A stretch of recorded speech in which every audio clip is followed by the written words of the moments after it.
sentencing. Was there anything else that the court needed to address prior to sentencing?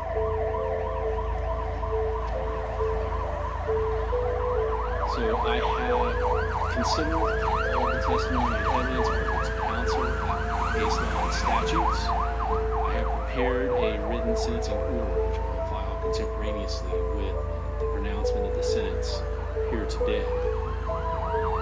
I also have copies for the state defense, which I'll once I complete. So in the state of Florida versus Stephen Wade Wilson, or Wade Stephen Wilson, case number 19 CF 568, the court will read aloud the portion of the sentencing order related to the sentencing circumstances and proportionality. In evaluating the aggravating and mitigating factors, the court does not engage in a mere counting procedure, but instead makes a reasoned judgment based on the totality of the circumstances. In reaching this decision, the court is mindful that because death is a unique punishment in its finality, its application is reserved only for those cases where the most aggravating and least mitigating circumstances exist. The law never requires the imposition of a death sentence. In this case, the totality of the circumstances indicates the defendant, with premeditation, beat and strangled Kristine Melton in her home before stealing her vehicle and driving to meet his girlfriend, Melissa Montanez. After Montanez refused to get into the car with him, the defendant battered her in broad daylight. The defendant told law enforcement, when Ms. Montanez managed to flee from the defendant, he fled the scene and drove back to Cape Coral, where he decided that he would murder another person. He saw Diane Ruiz walking to work and pulled over, pretending to ask for directions. She got into the car and lied directions, but the defendant strangled her when she tried to exit. He then drove to an empty lot, strangling her into unconsciousness at least one additional time on the way there. When she tried to flee from the car, he drove over her at least one time, inflicting mortal injuries to her spine, ribs, and neck. The evidence showed that both murders were heinous, atrocious, and cruel, and that the second murder was cold, calculated, and premeditated. The defendant inflicted serious physical and emotional pain to the victims. Moreover, the defendant committed murders while on probation, with prior felony convictions, and he committed 2 first-degree murders contemporaneously with each other, and with grand theft of motor vehicle, battery, and burglary of a dwelling. There were no statutory mitigating circumstances that were established, but the court considered the non-statutory mitigating circumstances presented by the defendant. Out of 13 enumerated non-statutory mitigating factors, the court found that 10 had been established. Out of those established, 6 were given little weight. The totality of the mitigating circumstances indicates that the defendant suffers from drug use from a young age, along with undiagnosed and untreated mental health issues of some kind. He felt abandoned by his biological parents, but had a devoted adoptive family who raised him in a supportive and loving environment. Defendant did not resist law enforcement when arrested and confessed fully to both murders. The court has further considered giving great weight to the advisory verdict of the jury, which we recommended that the death penalty be imposed by a vote of 9-3 on count 1 for the murder of Kristine Melton, and a vote of 10-2 on count 4 for the murder of Diane Ruiz. The court recognizes that there is no mathematical formula for considering the aggravating and mitigating factors. It is not enough to weigh the number of aggravators against the number of mitigators. The court carefully considered the nature and quality of each aggravator and mitigator. Having reviewed all of the aggravating factors proven beyond a reasonable doubt, and all of the mitigating circumstances reasonably established by the evidence, the court finds that the aggravating factors greatly outweigh mitigating circumstances.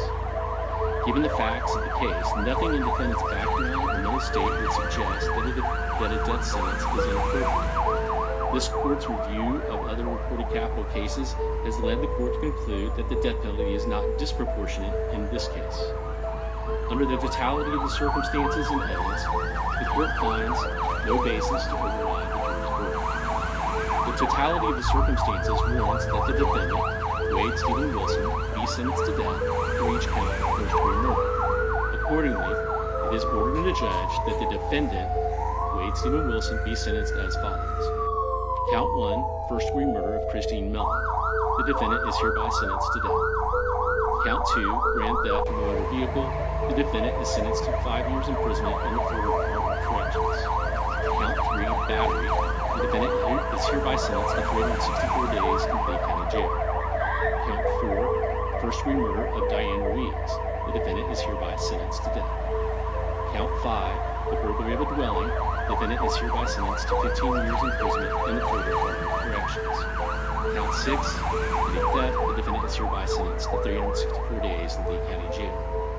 The defendant is given credit for all time served on this case on all counts. All counts are run concurrent with each other, meaning at the same time. All statutorily mandated fines, fees, and costs as announced before imposed, and the defendant is committed to the custody of the Department of Corrections for execution of this sentence as provided by law. The defendant is hereby notified that these convictions and sentences are subject to automatic review by the Florida Supreme Court. If he cannot afford an attorney to represent him in any appeal, the court will appoint one for him. Are there any other matters to present to the court? I'm sorry. Any objection? All right. That would be imposed then. Any other terms or conditions?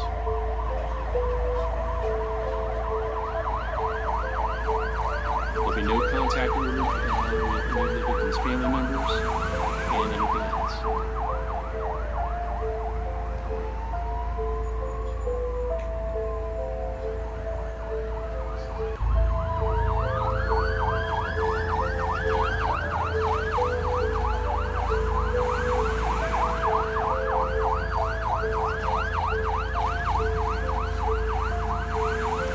In relation to those other cases, I know we have cases pending here in the circuit. Today is not the day to handle those. I would maybe put those, I could do it as early as September 16th. I believe that's Monday morning.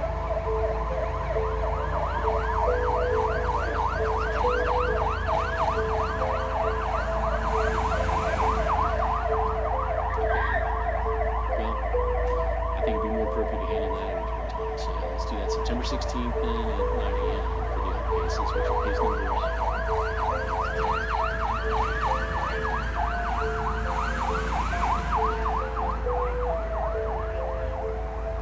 And we have court on 16th.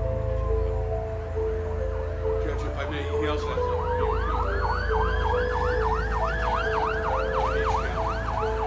I'm going to get in touch with you there, but if need be, we'll ask the court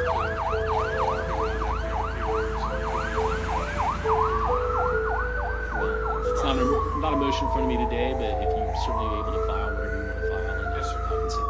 Thank you. All right. Anything else? All right, sir. Then, Mr. Wilson, you will be fingerprinted and remanded to the Sheriff's Department. Transport to the Department of Corrections when it's required. If nothing else, then we're adjourned.